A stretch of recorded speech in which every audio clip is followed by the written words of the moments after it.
I asked on Community tab if my content has helped you in some way. When it was called Actual Context, Forced Adversity, or Actual Fandom, has my content helped you get away from anti-fandom? Has it helped you find actual fan content? Have you learned strong arguments? Or has it empowered you or inspired you personally?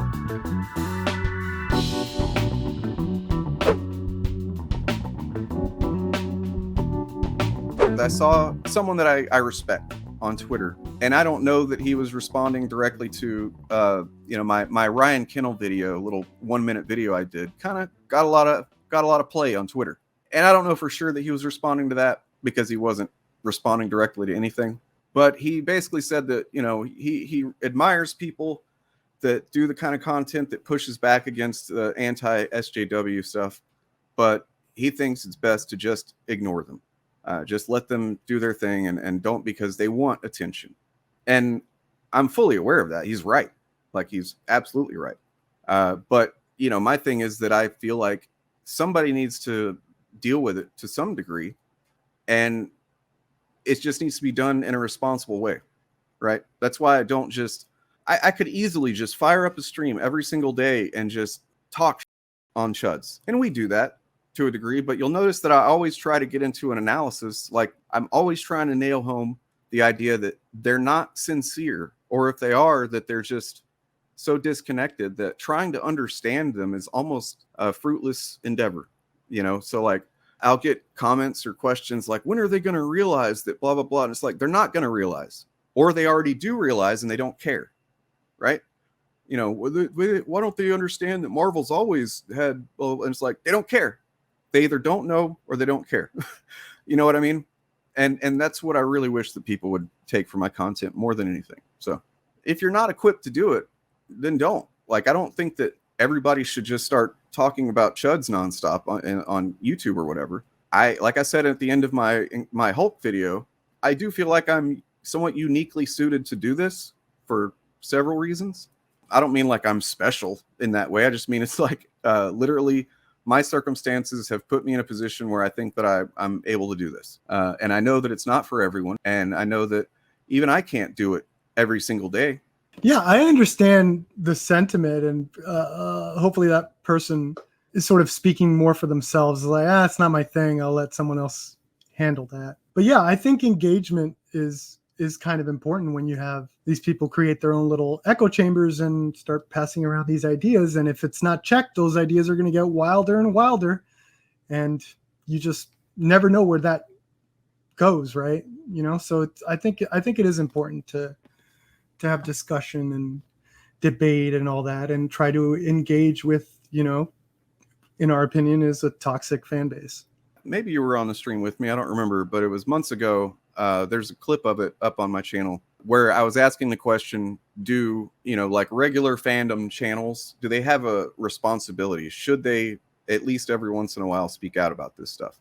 And as Eric's Reloaded says here, I usually have a segment in every live stream where I have to soapbox these topics.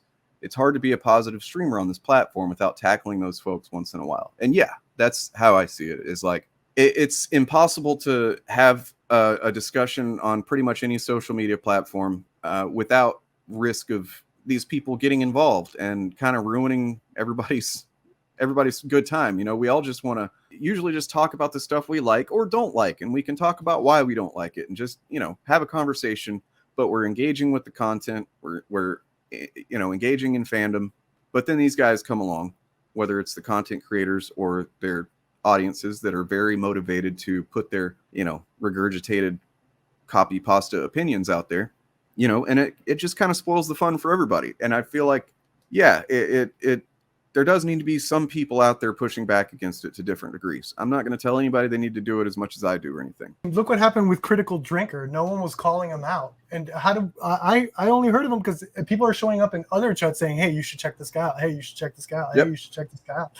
Like, they make their own little ecosystem over there. So Isaiah says, your content has helped me open my eyes. I was once a Fandom Menace guy who just kept watching these same outrage guys, but as time progressed, I slowly distanced myself from them. So thank you. You're very welcome. One of my favorite things to hear, except like, when my kid says I love you or something, it's like this type of comment or email. It's pretty gratifying. You know, as I tell people anytime they're like, oh, I can't believe I used to, you know, I'm so ashamed that I like, no, don't be ashamed that you were into that. Be proud that you got out, because there's so many people that can't and won't.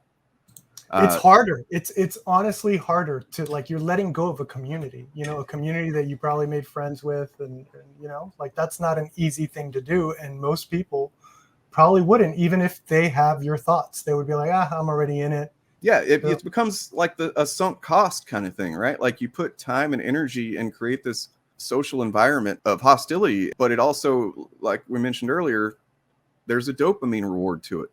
Every time, you know, one of their favorite channel says the thing that they like to hear them say about the thing that they think is woke or bad, that makes them feel good. You know, the same way that probably some of you, whenever I'm talking crap on them, that gives you a bit of a dopamine hit. You know, that's how this stuff all works. Same thing if you're just watching a movie and something cool happens, right? That's how the brain works. For Dane, it's like hearing "I love you" from his child. For me, it's like seeing a trailer that ends with a new film by Michael Bay. Yeah, keep sending those. So here's my thread that, you know, like I said, by the way, I'll say who it is because I think he's a great guy. I don't want anybody attacking him or anything like that. In fact, I've asked him at one point if he wanted to chat on the channel, and he said sure, and I just never followed up because I was in the middle of moving. But his name is Lon Harris. He's a writer for Some More News, also for Honest Trailers. He's one of the writers of that. I respect both of those institutions. And yeah, so he had said it kind of seemingly randomly. I don't know if he was responding to anybody in particular. He wasn't dismissive of it entirely, but you know, it still kind of made me like, man, I really wish people would see that there is a need for this. So I just tweeted out, I get that some people think even acknowledging anti-fan YouTubers is a bad idea. I agree to an extent. I just think if you discuss them, the responsible way is to not take their words at face value. Always point out the grift. Reacting with outrage is what they want. People ask me, when will they realize X or Y? And it's frustrating because that means you're falling for the grift too, even if you aren't a fan of them. The main thing I've tried to do on my channel for 2+ years is to catch potential marks before they fall down that far right pipeline. And that's something that can't be ignored.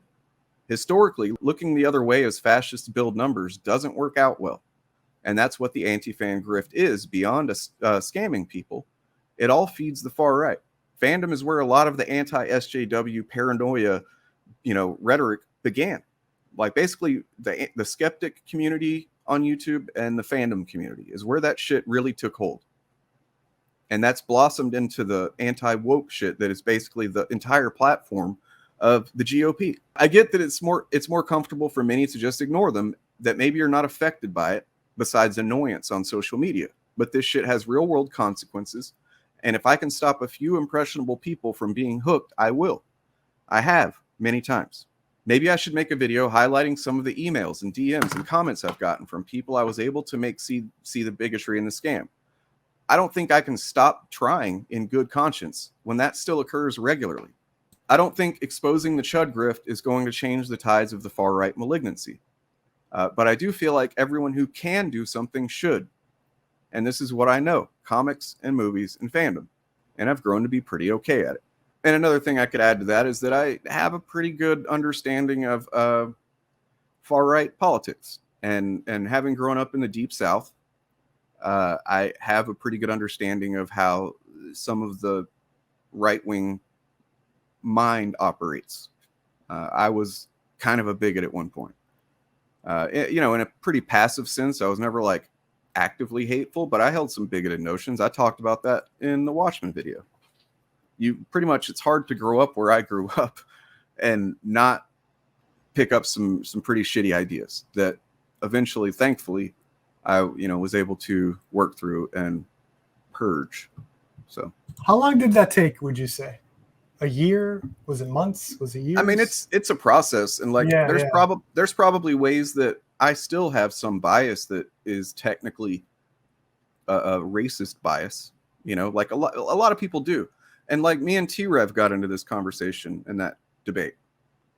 He was like, racism is just evil. That's a heavy accusation to say that somebody's being racist. Racism. And I was like, I was taken aback by that, you know, and I was like, no, dude. Racism is, I mean, yeah, if you're acting violently and openly hateful on it all the time, yeah, I mean, sure, you can call that evil. Okay. I don't, okay, yeah, for sure.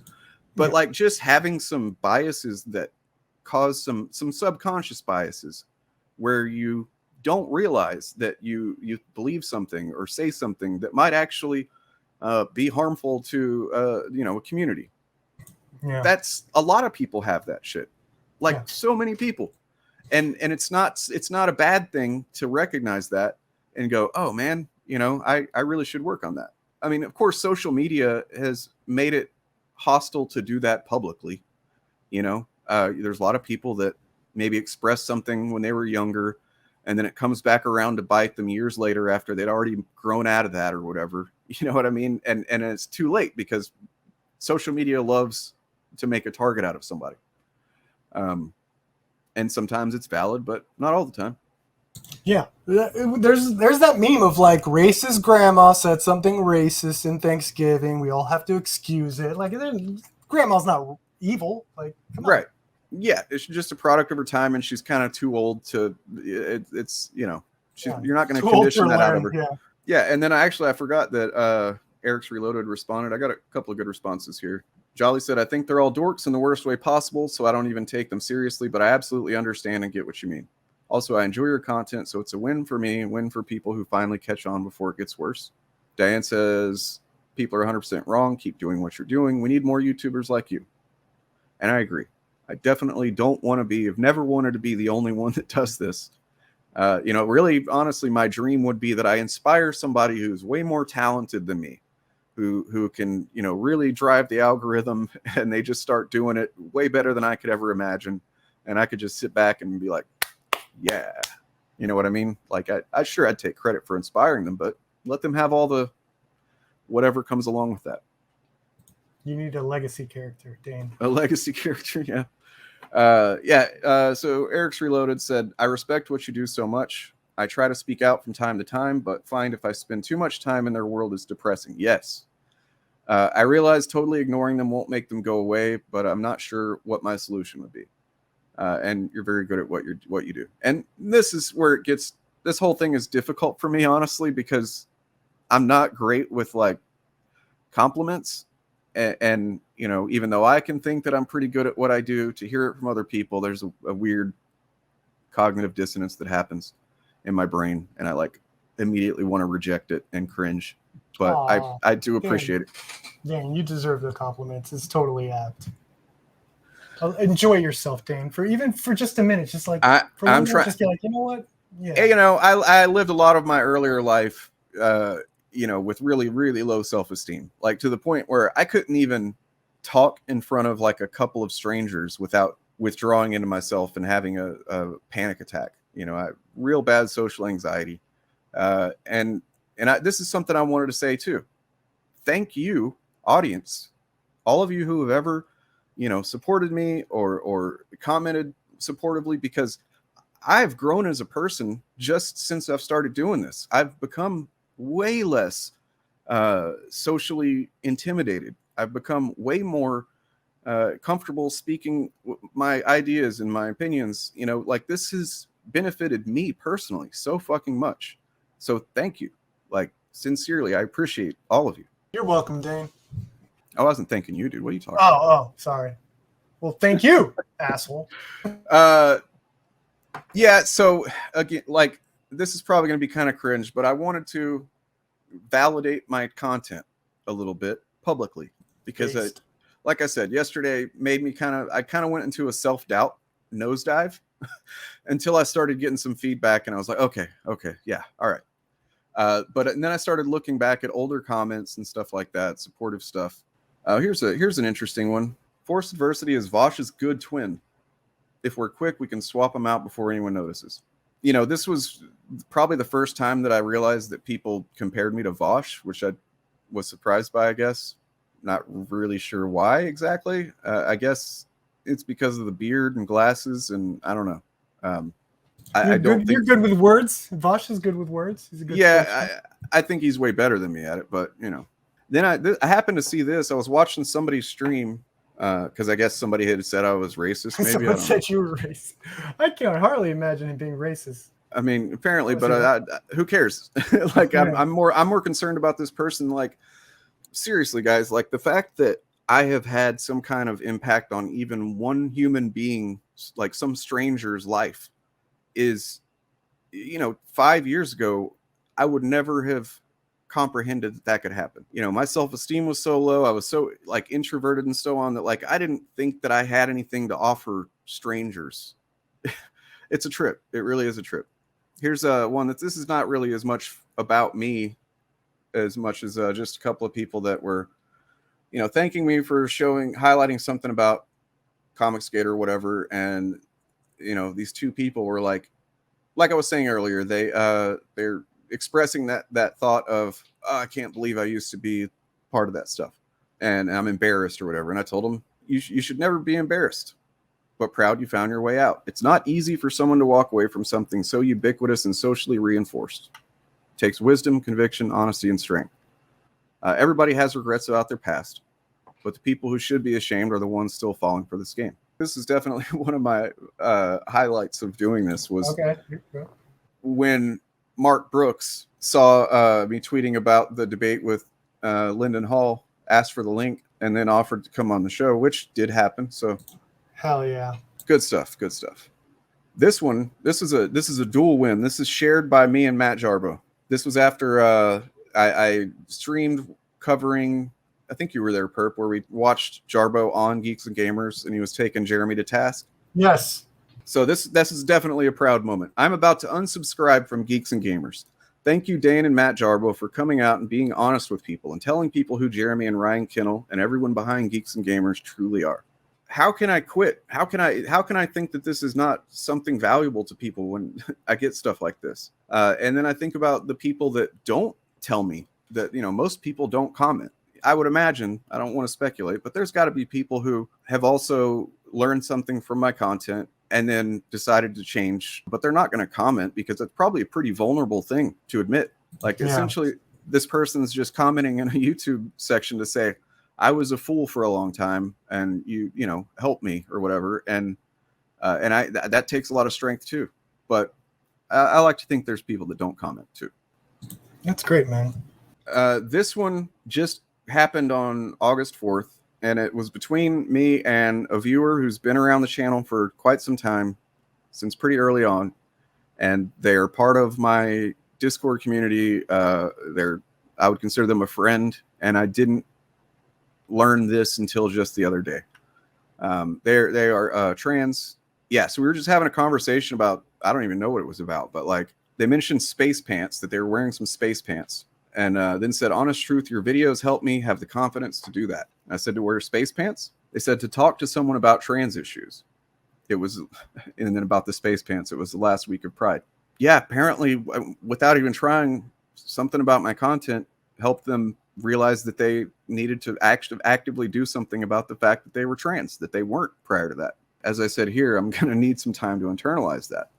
And then I still tend to think of my content as playing a small role in a larger effort of counter propaganda. So it's a bit of a mind fuck when I hear that I've had an effect on an individual. And I guess that's what this segment of the stream is about, is me really internalizing this, right? Yeah.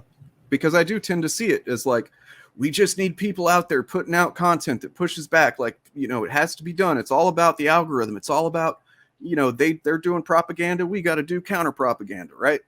And that's typically how I look at it. And then something like this is put in front of me, and it's a lot to take in because it's pretty awesome. This was where I really got motivated. I did that Watchmen video, which clearly is still my most viewed video. And I got so many comments about that one. And I was really nervous about that video because I, talked about issues with the African-American community and, history of Black oppression. And I'm just a fucking white dude from the South. Like, it's not really my shit to be talking about. But I did. And I was pretty nervous about how it would be received. And I got a lot of positive feedback from Black people, which was great. This is my moment of, see, I have a bunch of Black friends. I should go find that person that called You're me only racist. supposed to mention that after you get canceled, Dane, not before. All right. This shit was really motivating early on in the channel to just keep doing what I had kind of accidentally done with that video. But if you watch my Hulk video, the last like half hour of it is pretty personal. Put a lot out there that a couple of years ago I never would have imagined I could even put that out in public, but I did. And this is why. Because it inspired somebody to want to get there too. And it's like I said, I promise if I can do it, you can too. Like, you guys have no idea. I don't even know how I could describe to you how much of a fucking mess I was for, a lot of years, up until about maybe 6, 7-ish years ago. And it took a lot of work, and it took a lot of, it was challenging to say the least. And it was probably one of the hardest things I've ever done. But I did it, and I came out the other side, and I feel like I'm a stronger person for it. And the fact that I'm able to use that to help other people, it means the world to me. That's great, man. I mean, yeah, I'm a very similar story. I see a lot of those anti-SJWs and videos, and I was just like, dude, how come there's no pushback? Like, this is so easy. I am a big film fan. I know the history of film, so it was such a breath of fresh air to finally find Dane's channel and just like, oh yeah, this guy knows what he's talking about with the comic book stuff. Thank God, because I don't know anything about comic books. I only know the movie stuff, and it seems like they were doing the exact same thing. So I reached out to Dane. I'm like, dude, you're doing awesome work. I showed him a debate I had. It was like using his talking points, and I did really, really, really well. It was fun. That debate's in my channel. And Dane was just like, hey, you want to do a show with me? I was like, hell yeah, dude. Hell yeah. Like, out of nowhere. I was like, hell yeah. So I beat all you chatters. It was a pretty particular, yeah, I mean, I could probably find the email, but you said something in particular that was just, it stuck out as like, because I get emails and shit and people that are appreciative, and sometimes even if they don't mean to come off as kind of parasocial, the ways things are worded kind of makes me err on the side of caution. So I kind of just stay guarded, and but like you really were already putting yourself out there, and we're just anxious to do that. And I was like, sure, man. Nice. In fact, you emailed me with your real name, if you remember that. Yeah. And I was like, dude, first of all, don't be using your real name with Comic Skaters, because they will fucking dox the shit out of you, and it will suck. But yeah, it reminded me, I've gotten an email from someone who has worked in the film industry, works in the film industry, has directed some pretty, you would know it if I said it. I don't want to call them out, but you would know the name of the thing they directed. So yeah, that's really, I just felt the need to do that mostly for my own sake. I appreciate you guys sitting with me. It was really not comfortable for me to sit here and do this, but I needed to remind myself that there's a reason I do this besides just chuds are stupid and it's fun to dunk on them. I appreciate all of you who gave me feedback and have given me feedback, and if I've managed to help you in even the slightest way, in some way, or whatever, then that's amazing. And it means a lot to me too.